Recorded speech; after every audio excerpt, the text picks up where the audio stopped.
नमस्कार। जैसे कि पिछले वीडियो में मैंने प्रश्न कुंडली के बारे में चर्चा की थी, तो आज भी हम इसी बारे में ही चर्चा करेंगे, लेकिन कुछ एडवांस स्टेज पे करेंगे। कि जैसे कि एस्ट्रोलॉजर के पास एट ए टाइम एक व्यक्ति प्रश्न पूछता है और उसी टाइम वो और भी क्वेश्चन दूसरा पूछ सकता है, तीसरा पूछ सकता है, या उसके बाद कोई और व्यक्ति आ जाता है जो व्यक्ति एस्ट्रोलॉजर से प्रश्न पूछता है। तो ऐसे समय में हम क्या करें? देखो, प्रश्न कुंडली तो उस टाइम बन गई, सारे ग्रह उसमें स्थित हो गए। अब व्यक्ति ने अगर कोई प्रश्न पूछा कि भाई मेरा ये क्वेश्चन है, संतान से रिलेटेड है, शिक्षा से रिलेटेड है, विदेश जाने से रिलेटेड है, या घर बनाने से रिलेटेड है, तो हम लगन से देखेंगे, लगन लॉर्ड से देखेंगे। दूसरा क्वेश्चन पूछता है तो हम चंद्र लगन से देखेंगे। तीसरा क्वेश्चन पूछता है तो हम उसी कुंडली में सूर्य लगन से देखेंगे। चौथा प्रश्न कोई पूछता है तो हम बृहस्पति लगन से देखेंगे। और एक ऐसे व्यक्ति में, ऐसे टाइम में कोई और भी व्यक्ति आ जाता है, वो फिर प्रश्न पूछता, कुंडली तो वही बनी होगी। अब सबका सेम आंसर तो नहीं हो सकता ना, क्योंकि सबके क्वेश्चन अलग अलग होंगे। तो हम शुक्र से देखेंगे, शुक्र शुक्र लगन बना के देखेंगे, शुक्र और बुध में से कौन बलवान है उस बेस पे देखेंगे। उसके बाद छठा या सेवंथ क्वेश्चन हम शुक्र और बुध में से कौन वीक है उसको देखेंगे। इस प्रकार हम कई क्वेश्चन जो है ना एक प्रश्न कुंडली से देख सकते हैं।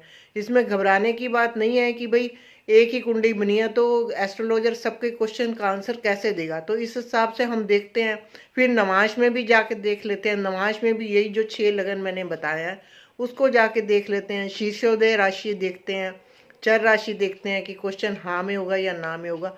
आज मैं एक बड़ी महत्वपूर्ण बात बताने जा रही हूँ कि अक्सर हमारे से कोई ना कोई चीज़ खो जाती है, या हम कहीं रख बैठते हैं, या अचानक से वो कहीं गिर जाती है। तो वाजिब सी बात है कि हमारे दिमाग में एकदम क्वेश्चन आता है, जी भाई कोई ले के ना गया हो, हम बिना मतलब के शक करते हैं, या कोई डोमेस्टिक हेल्प हमारी लेके गई हो। तो उसके लिए सबसे इसका जो आसान क्वेश्चन है कि हम लगन की डिग्री देखेंगे। लगन की डिग्री देखो 30 डिग्री होती है, उसमें 3 दृष्टिकोण डिस्ट्रीब्यूट किए जाते हैं। जैसे 0 से लेके 10 डिग्री तक प्रथम दृष्टिकोण होता है, और 11 से लेके 20 डिग्री तक दूसरा दृष्टिकोण होता है, और 21 से लेके 30 तक तीसरा दृष्टिकोण होता है। अगर उस टाइम जब हमने कुंडली बनाई उस टाइम प्रथम दृष्टिकोण उदित हो रहा है, मीन्स 0 से 10 डिग्री का लगन है, तो जो हमारी चीज़ गुम हुई है वो हमारे घर के द्वार पर ही है, मतलब वहीं मिलेगी। मेरा ये आजमाया हुआ है, मैंने कई कुंडलियों पे लगा के देखा। जब लोगों ने पूछा, लेडीज़ कहती हैं जी हमने अंगूठी गिर गई है, या कुछ हो गया, या हमारा बैंगल्स हमारी गिर गई हैं। और अगर दूसरा दृष्टिकोण उधर होता है, जो जैसे मैंने आपको बताया 11 से 20 तक, तो जो वस्तु है वो घर के मध्य भाग में है। ठीक है, घर के मध्य भाग में, जैसे कहीं बेड पे है या कहीं इस तरीके से। और अगर तीसरा दृष्टिकोण उधर उदित होता है, मीन्स 21 से लेके 30 डिग्री तक होता है, तो जो जो वस्तु है घर के लास्ट कोने में, पीछे के हिस्से में गिर गई है या पड़ी हुई है। इसमें हम ये भी देख सकते हैं कि ग्रहों को भी देख सकते हैं। देखो, अगर शुभ राशि उदित हुई हुई है, शुभ राशि आप सब जानते हैं कि शुक्र की राशियां हैं, गुरु की राशियां हैं, और उनमें शुभ ग्रह बैठे हुए हैं, और उसको लगन को शुभ ग्रह ही देख रहे हैं, तो हमें वो वस्तु ज़रूर मिलेगी। अगर शनि है उसमें, तो हमें जो जो वस्तु है हमारी, वो कहीं ऊंची जगह पे हमने रख के, अलमीरा में हमने रख के भूल गए हैं। और अगर मंगल उसमें है, बैठा हुआ है, तो हम अपने लेवल में उस चीज़ को कहीं रखा है या पर्स में रख दिया है, तो वहाँ पे चीज़ मिल जाती है। इस प्रकार हम ये भी देखते हैं कि वाया वस्तु चोरी भी हुई है कि नहीं। ठीक है, जो लगन होता है वो हम क्वेश्चन पूछने वाला होता है, वो क्वेश्चन करने वाला होता है, वो कहता है कि भाई मेरा ये क्वेश्चन है। और 7th हाउस से हम चोर को देखते हैं।